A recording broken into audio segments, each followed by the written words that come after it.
Hello दोस्तों, कैसे हैं आप। मैं हूं यशवंत दामले और आप देख रहे हैं यस मनी विज्ञान चैनल। तो यस मनी विज्ञान चैनल में आपका स्वागत है। और आज की वीडियो में हम सीखेंगे तंत्रिका कोशिका की संरचना, साथ साथ में प्रतिवर्ती चाप व प्रतिवर्ती अभिक्रिया के बारे में जानेंगे। और इसके डायग्राम से भी अवगत होंगे। चित्र के द्वारा हम संरचना को समझने का प्रयास करेंगे। और इसके बाद मानव मस्तिष्क के प्रकार देखेंगे तथा उनके कार्य देखेंगे और केंद्रीय तंत्र का तंत्र वास्तव में किस प्रकार से या तंत्रिका तंत्र किस प्रकार से कार्य करता है वो हम समझने का प्रयास करेंगे।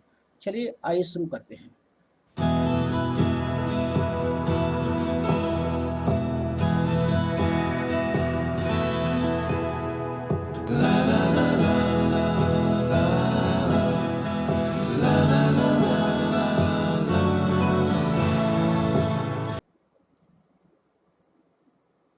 सात दशमलव एक एक दशमलव एक प्रतिवर्ती क्रिया। तो प्रतिवर्ती क्रिया में क्या होता है ये हम देख लेते हैं। प्रतिवर्ती क्रिया में क्या होता है, तो सबसे पहली बात, पर्यावरण में किसी घटना की अनुक्रिया के फलस्वरूप अचानक हुई क्रिया की चर्चा हम करते हैं। तो बहुधा प्रतिवर्त शब्द प्रयोग करते हैं। तो हम कहते हैं कि मैं प्रतिवर्त बस अचानक से कूद गया, मतलब प्रतिवर्त स्वरूप अचानक बस से कूद गया, मतलब अचानक ही कूदना, उसकी प्रतिक्रिया करना, बस चल गई और मैं अचानक कूद गया। मैंने प्रतिवर्त स्वरूप आपकी लौ से अपना हाथ पीछे की ओर खींच लिया, या मैं इतना भूखा था कि प्रतिवर्ष ही मेरे मुंह में पानी आने लगा। इसका क्या अभिप्राय है। इन सभी उदाहरणों में एक सामान्य विचार आता है कि जो कुछ हम करते हैं उसके बारे में विचार नहीं करते हैं, अर्थात जो कुछ होता है उसके बारे में विचार नहीं कर पाते हैं। और ये क्रियाएं इतनी जल्दी हो जाती हैं, बहुत ही शीघ्रता से। इन क्रियाओं को नियंत्रण में हम महसूस नहीं करते हैं, अर्थात इन क्रियाओं पर अपना नियंत्रण हम महसूस नहीं कर पाते हैं। ठीक। तो ये क्रियाएं वास्तव में ऐसी क्रियाएं कहलाती हैं जिन्हें हम कहते हैं प्रतिवर्ती क्रियाएं। ठीक। ये प्रतिवर्ती क्रियाओं के उदाहरण हैं, ये सभी जो हम देख पा रहे हैं।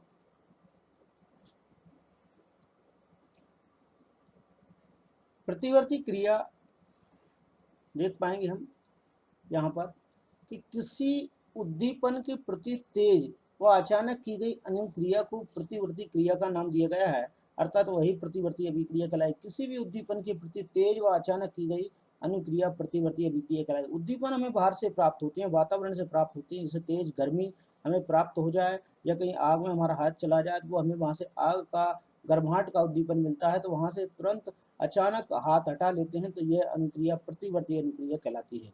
उदाहरण के लिए किसी गर्म वस्तु को छूने पर तुरंत हाथ हटाना, ठीक ना, ये प्रतिवर्ती क्रिया का ही उदाहरण है। यहाँ पर देखते हैं प्रतिवर्ती चाप, ये मोस्ट क्वेश्चन के रूप में परीक्षा में आता है। प्रतिवर्ती चाप क्या है, तो यहाँ पर सबसे पहले प्रतिवर्ती चाप में प्रतिवर्ती क्रिया के दौरान विद्युत आवेग जिस पथ पर चलते हैं उसे कहते हैं प्रतिवर्ती चाप। तो प्रतिवर्ती क्रिया में विद्युत आवेग जिस पथ पर चलेंगे, जिस रास्ते पर चलेंगे, वो कहलाएगा प्रतिवर्ती चाप। प्रतिवर्ती चाप में होता क्या है ये हम नोट कर लेते हैं, देख लेते हैं। यहाँ देख पाएंगे आप प्रतिवर्ती चाप में सबसे पहले है उद्दीपन ऊष्मा।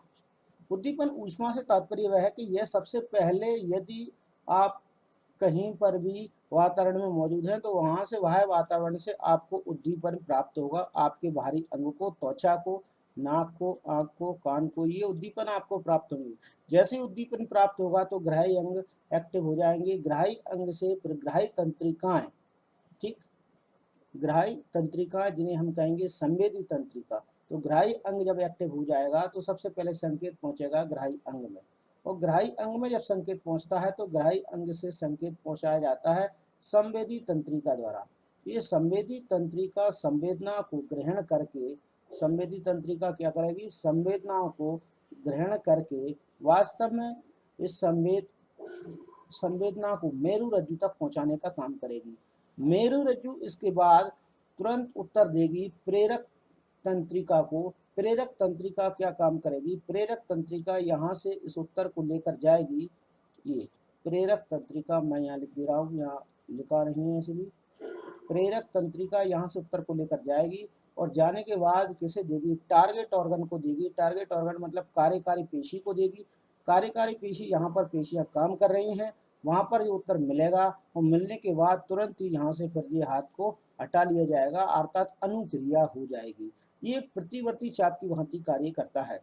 जो आप देख पा रहे हैं। तो ये आपके 4 नंबर में क्वेश्चन आता है, प्रतिवर्ती क्रिया क्या है, तो किस प्रकार काम करती है, या प्रतिवर्ती चाप क्या है, ये कैसे काम करता है। ठीक है। अधिकतर जंतुओं में प्रतिवर्ती चाप इसलिए विकसित हुआ है क्योंकि इनके मस्तिष्क के सोचने का प्रक्रम बहुत तेज नहीं है। वास्तव में अधिकांश जंतुओं में सोचने के लिए आवश्यक जटिल न्यूरॉन जाल या तो अल्प है या अनुपस्थित होते हैं, या तो बहुत ही कम विकसित है या फिर अनुपस्थित होते हैं। अतः यह स्पष्ट है कि वास्तविक विचार प्रक्रम की अनुपस्थिति में प्रतिवर्ती चाप का दक्ष कार्य प्रणाली के रूप में विकास हुआ है। अर्थात इनकी अनुपस्थिति में जब न्यूरॉन जाल नहीं है तो वहां पर प्रतिवर्ती चाप का निर्माण हुआ है। ये बॉडी के अंदर है। यद्यपि जटिल न्यूरॉन जाल के अस्तित्व में आने के बाद भी प्रतिवर्ती चाप तुरंत अनुक्रिया के लिए एक अधिक दक्ष प्रणाली के रूप में कार्य करता है। यदि वास्तव में देखा जाए न्यूरॉन का जटिल जाल भी है तो वह भी इतनी जल्दी शीघ्रता से काम नहीं कर पाता जितनी शीघ्रता से प्रतिवर्ती चाप या प्रतिवर्ती चाप प्रणाली कार्य करती है, उतनी तेजी के साथ में मस्तिष्क काम नहीं कर पाता, क्योंकि मस्तिष्क को सोचने के लिए समय लगता है, जबकि जे प्रतिवर्ती चाप की क्रियाएं मेरु रज्जु से संपन्न होती हैं जिसमें सोचने के लिए इतना समय नहीं लगता और ये क्रियाएं तुरंत सडनली हो जाती हैं, अचानक हो जाती हैं। हम इस चित्र की मदद से समझाने का प्रयास करेंगे आपको कि किस प्रकार से प्रतिवर्ती चाप के अंदर प्रतिवर्ती क्रियाएं संपन्न हो रही हैं। सबसे पहले यहाँ देखेंगे ये गर्म पात्र है। गर्म पात्र में गर्म वस्तु यहाँ पर पदार्थ रखा गया है। पेय पदार्थ गर्म पेय पदार्थ है। गर्म पेय पदार्थ से वाष्प निकल रही है। ये त्वचा यहाँ पर ग्राही अंग का काम करेगा। ऊष्मा ग्रहण करने के पश्चात दर्द महसूस होगा। तो ये ग्राही रिसेप्टर है, ठीक, और ये ग्राही पार्ट्स है। ये पूरा ग्राही अंग है। ग्राही अंग वास्तव में ऊष्मा या दर्द महसूस करेगा त्वचा के अंदर, ठीक ना। जैसे ही त्वचा के अंदर ग्राही अंग ऊष्मा या दर्द महसूस करता है, दर्द महसूस करने के बाद वास्तव में ये संवेदी तंत्रिकाओं के द्वारा होता हुआ, ये देखेंगे आप तीर का निशान यहाँ पर आपको दिखाई दे रहा होगा, ये तीर का निशान लगा हुआ है, अर्थात इस डायरेक्शन में संवेदी तंत्रिकाएं ग्राही अंग से होते हुए ये गैंग्लियन से होते हुए ये मेरु रज्जु को ये संवेदना पहुंचा देती है। तो यहाँ पर मेरु रज्जु के गैंग्लियन को ये संवेदनाएं पहुंचा देती है। इसके बाद प्रतिसारण तंत्रिका कोशिका। प्रतिसारण तंत्रिका कोशिका का तात्पर्य यह होता है कि वह वास्तव में ग्राही ऑर्गन से आया हुए संदेश को ट्रांसफर कर देती है। ट्रांसफर करने का मतलब आगे की ओर आदेशित कर देती है कि किस प्रकार से काम करना है। ये प्रतिसारण तंत्रिका के द्वारा होता है। प्रतिसारण तंत्रिका इस संदेश को प्रेरक तंत्रिका को भेज देती है। तो प्रेरक तंत्रिका इस संदेश को लेकर आपको दिखाई दे रहा होगा कि तीर का निशान डिफरेंस डायरेक्शन में है, विपरीत अपोजिट डायरेक्शन में दिखाई दे रहा है, और वहां की कार्यकारी पेशियों को भेजा जाता है। ये संदेश प्रेरक तंत्रिका द्वारा कार्यकारी पेशी को या भुजा की पेशियों को भेज दिया जाता है। यहाँ पर ये पेशी का स्ट्रक्चर भी आपको दिखाई दे रहा होगा। ये पेशी को जैसे ही आदेश भेजा जाता है, यहाँ से हाथ को हटा लिया जाता है। ये काम मेरु रज्जु के द्वारा किया जाता है, ठीक। तो ये बहुत ही सडनली अचानक होने वाले कार्य होते हैं। ये पूरा स्ट्रक्चर जो आप देख पा रहे हैं वो मेरुरज्जु स्ट्रक्चर है, ठीक। अब हम तंत्रिका कोशिका की संरचना को देख लेते हैं। तंत्रिका कोशिका संरचना बनाने के लिए भी 4 अंक में आता है। तो किस प्रकार से तंत्रिका कोशिका की संरचना आपको दिखाई दे रही है यहाँ पर डायग्राम में। तो तंत्रिका कोशिका की संरचना में सबसे पहले यहाँ आपको दिखाई देगा जो बीचों बीच का बना हुआ स्टार जैसा भाग है वह तंत्रिका कोशिका का कोशिका काय कहलाता है। इसके बीचों बीच में एक संरचना बनी हुई है। यह संरचना गोल संरचना के रूप में आपको दिखाई दे रही है। ये मैंने ग्रीन और से बनाने का प्रयास किया है, और यह संरचना वास्तव में केंद्रक कहलाएगी इसका, अर्थात ये इसका केंद्रक होगी, ठीक। कोशिका तंत्रिका कोशिका का केंद्रक है। केंद्रक से फिर इसके कुछ नुकीली संरचनाएं जो निकल रही हैं, ये नुकीली संरचना कहलाती हैं दुर्मिका, अर्थात इसे डेंड्रॉन के नाम से भी हम जानते हैं। ये दुर्मिका है, और इसे हम एक और नाम दिया गया है डेंड्रॉन। डेंड्रॉन के नाम से हम इसे जानते हैं। ये डेंड्रॉन के नाम से भी हम इसे जानते हैं।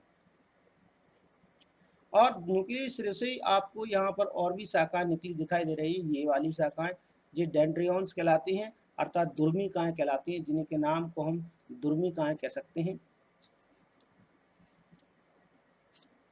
यहाँ पर देखिए ये हो जाएंगी दुर्मिकाएं। ये कहलाएंगे द्रुमिकाएं।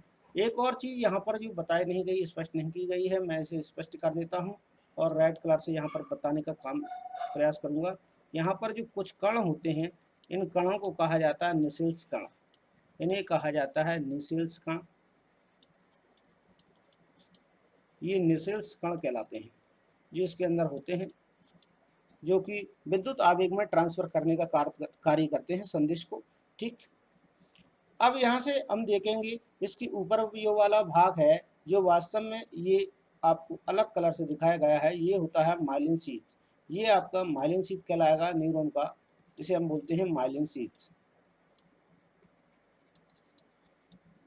संरचना में। और पूरा ये लंबा सिरा है, ठीक, ये पूरा का पूरा ही लंबा सिरा यहाँ पर जो दिखाई दे रहा है आपको, यहाँ से यहाँ तक का ये लंबा सिरा आपको दिखाई दे रहा है, ये कहलाएगा तंत्रिकाक्ष। ठीक, तंत्रिकाक्ष का ये नीचे वाले सिरे हैं वो अंतिम सिरा कहलाता है, ये पूरा तंत्रिका का अंतिम सिरा कहलाता है। अंतिम सिरे पर कुछ बटन सी ऐसी स्ट्रक्चर पाए जाते हैं जिन्हें आप यहाँ देखेंगे, ये संरचना है वो बटन कहलाते हैं। ठीक, इस प्रकार से तंत्रिका कोशिका का नामांकित चित्र आप आसानी से सरलता से बना सकते हैं। ठीक, और ये 4 अंक का क्वेश्चन आता है, इसे आप तैयार कर सकते हैं। अब हम देख लेते हैं मानव में तंत्रिका तंत्र। तो मानव में तंत्रिका तंत्र को देखते हैं तो सबसे पहले मानव का तंत्रिका तंत्र जो है वास्तव में देखा जाए तो 2 पार्ट्स में बटा हुआ है मानव का तंत्रिका तंत्र। एक तो केंद्रीय तंत्रिका तंत्र होता है, जिसे शॉर्ट फॉर्म में हम CNS के नाम से जानते हैं, अर्थात इसे ये कहते हैं सेंट्रल नर्वस सिस्टम कहते हैं इसे। और दूसरा तंत्रिका तंत्र होता है परिधीय तंत्रिका तंत्र, जिसे हम बोलते हैं PNS अर्थात पेरिफेरल नर्वस सिस्टम के नाम से हम इसे जानते हैं। केंद्रीय तंत्रिका तंत्र 2 भागों में बांटा गया है। केंद्रीय तंत्र को 2 भागों में बांट दिया गया है, आप यहाँ देख पाएंगे।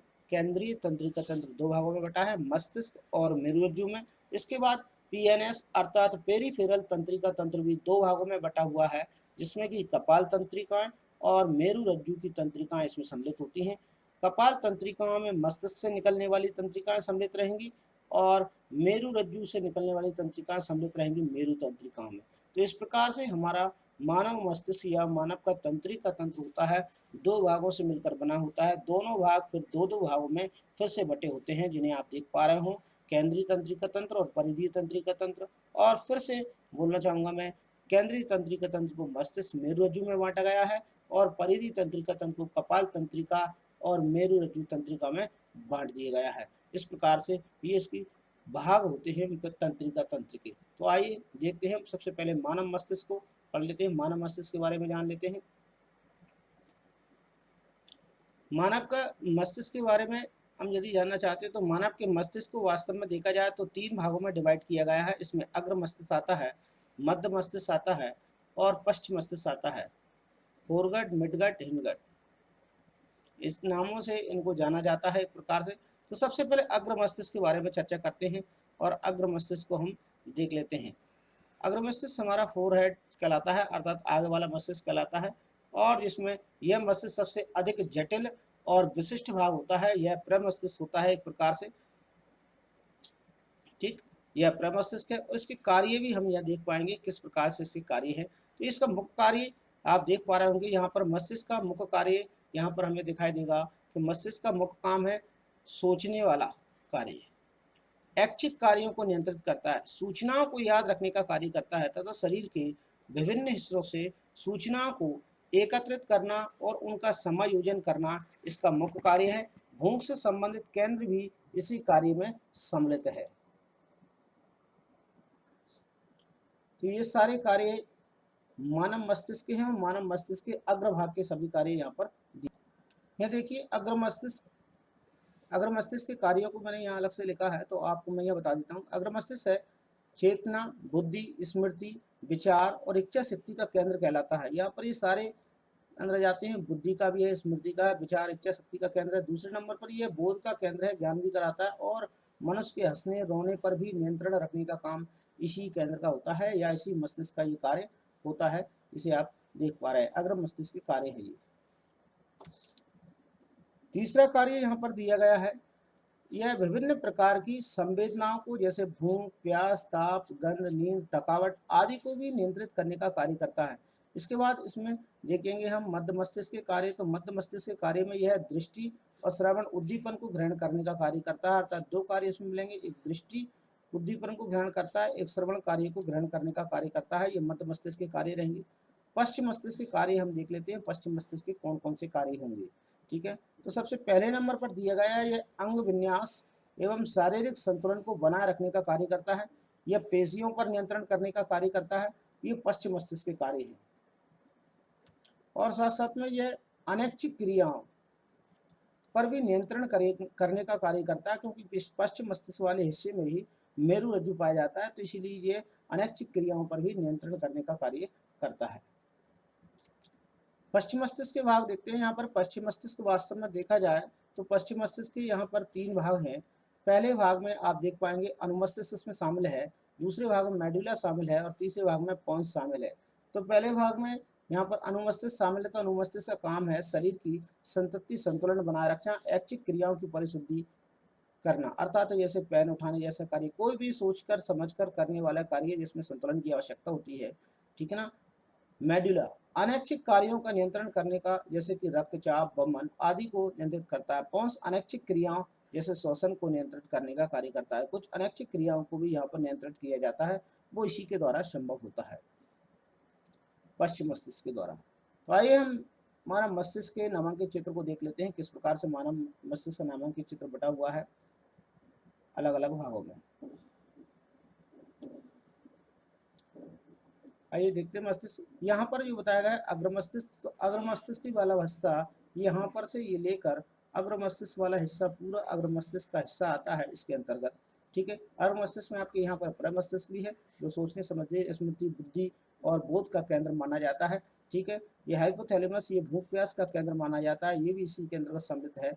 ठीक, और यहाँ पर देख पाएंगे आप मध्य मस्तिष्क, ये पूरा मध्य मस्तिष्क है। ये मध्य मस्तिष्क आप जानते हैं दृष्टि के लिए और श्रवण के लिए ये माना जाता है, दृष्टि और सुनने के लिए इन चीज़ों को ग्रहण करने का कार्य करता है, इनका समन्वय कराने का काम करता है, इनका केंद्र माना जाता है। इसके बाद पश्चिम मस्तिष्क की चर्चा करते हैं। तो पश्चिम मस्तिष्क में आपको दिखाई 3 भाग इसमें शामिल हैं। पोन्स ये वाला हिस्सा ये पूरा दिखाई दे रहा है, ये पूरा पोन्स कहलाएगा। इसमें मेडुला तो इसके नीचे वाला हिस्सा है जो बने हुए मेडुला कहलाएगा। नीचे है अनुमस्तिष्क, तो अनुमस्तिष्क जो आपको लीफ जैसा स्ट्रक्चर जो आपको दिखाई दे रहा है ये पूरा अनुमस्तिष्क कहलाएगा, इसमें ग्यारीज बनी हुई है। और अनुमस्तिष्क यह मेडुला वाला हिस्सा बाद में फिर ये मेडुला वाला हिस्सा नीचे जाकर एक पतली संरचना बनाता है जिसे मेरुरज्जु नाम दिया गया है।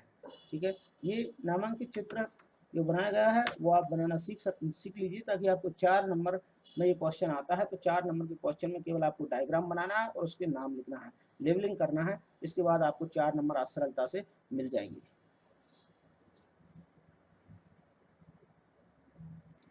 यहाँ देख पाएंगे मस्तिष्क और मेरुरज्जु की सुरक्षा कैसे हो पाती है। मस्तिष्क और मेरुरज्जु की सुरक्षा के लिए क्या है, तो मस्तिष्क जो अकेला है, मस्तिष्क वास्तव में हड्डियों के बॉक्स के अंदर बंद रहता है। यहाँ आप देख पा रहे होंगे लिखा भी गया है, मस्तिष्क एक हड्डियों के बॉक्स में अवस्थित होता है, बंद होता है। बॉक्स के अंदर तरल पूरित गुब्बारे में मस्तिष्क होता है, अर्थात तरल पूरित भाग वहाँ पर भरा होता है। पाया मैटर, व्हाइट मैटर ये इसमें पाए जाते हैं, और ग्रे मैटर, ये तीनों मैटर इसमें पाए जाते हैं जो प्रघात अवशोषकों का कार्य करते हैं, मतलब आघातों को सहन करने का कार्य करते हैं, जिसके कारण मस्तिष्क चोटिल होने से बच जाता है। उसके बाद दूसरे नंबर पर बात करेंगे मेरुरज्जु की। तो मेरुरज्जु में आप देख पाएंगे कि मेरुरज्जु की सुरक्षा कसुरिक दंड की रीढ़ की हड्डियां करती हैं। जो रीढ़ की हड्डियां होती हैं कसुरिक दंड के रूप में पूरी हमारी पीठ की सतह पर बैकबोन के रूप में पाई जाती हैं। आप जानते ही होंगे जो बैकबोन के रूप में यहाँ पर पाई जाती हैं, ये रीढ़ की हड्डी में आपको मिलेगी। इस प्रकार से ये कशुरिकाएं होती हैं, और इनके अंदर साइड पर आप देखेंगे एक संरचना पाई जाती है जिसे कहा जाता है धागे नुमा संरचना को, उसे मेरुरज्जु का नाम देते हैं। जो बीचों बीच में पाई जाती है ये कहलाएगी मेरुरज्जु। ठीक, हम बात करते हैं आगे तंत्रिका ऊतक एवं पेशी ऊतक के बीच में समन्वय। तंत्रिका ऊतक और पेशी ऊतक के बीच में समन्वय पड़ता है, वो किस प्रकार से होता है। सबसे पहले ज्ञानेंद्रियां उद्दीपन को ग्रहण करने का कार्य करेंगे। जो उद्दीपन है उद्दीपन को ग्रहण करने का काम होगा सबसे पहले ज्ञानेंद्रियां जब उद्दीपन को ग्रहण कर लेती हैं तो संवेदी तंत्रिका के माध्यम से, ये संवेदी तंत्रिका के माध्यम से केंद्रीय तंत्रिका तंत्र में इस सूचना को पहुंचाया जाता है। सूचना प्राप्त करने के बाद सूचना पर संसाधित करना होता है, अर्थात उनकी प्रोसेसिंग होती है। इसके बाद निर्णय लिया जाता है। निर्णय लेने के बाद अनुक्रिया उत्पन्न की जाती है, जो कि वास्तव में प्रेरक तंत्रिका को दी जाती है। प्रेरक तंत्रिका इस अनुक्रिया को पेशी कोशिका में ट्रांसफर कर देते हैं और पेशी कोशिका से यह अनुक्रिया ट्रांसफर होकर फिर संबंधित कार्यकारी अंग को भेज दी जाती है, और जहाँ पर कार्यकारी अंग के द्वारा पेशी का संकुचन कर दिया जाता है, अर्थात कार्य को अंजाम दिया जाता है, कार्य को पूर्ण कर लिया जाता है। ये एक प्रकार से तंत्रिका ऊतक या पेशी ऊतक के बीच में समन्वय का कार्य था। आज के वीडियो में इतना ही, और हर बार की तरह कहना चाहूँगा, यदि आप मेरे चैनल पर नए हैं और आपने अब तक मेरा चैनल सब्सक्राइब नहीं किया है तो प्लीज़ सब्सक्राइब कर लीजिए। आगे आने वाले वीडियो में मैं आपको इसी प्रकार part to part, page to page video लाता रहूँगा कक्षा 10 विज्ञान विषय के, जिसके मैं आपको तैयारी करने में कोई प्रॉब्लम नहीं, परेशानी नहीं आएगी। यदि आपको कोई परेशानी आती है तो आप मुझे कमेंट्स बॉक्स में लिख सकते हैं, मैं उस टॉपिक पर आपको फिर से जानकारी देने का प्रयास करूँगा पर्सनली। ठीक, और आप मेरी वीडियो को नोटिफिकेशन पहले प्राप्त करना चाहते हैं तो बेल आइकन को प्रेस करना ना भूलें। लाइक करते रहें, लाइक कम हो पा रहे हैं। ठीक, तो लाइक करने से मुझे संबल मिलेगा, अर्थात मुझे प्रोत्साहन मिलेगा, मैं आपके लिए लगातार वीडियो बनाता रहूँगा।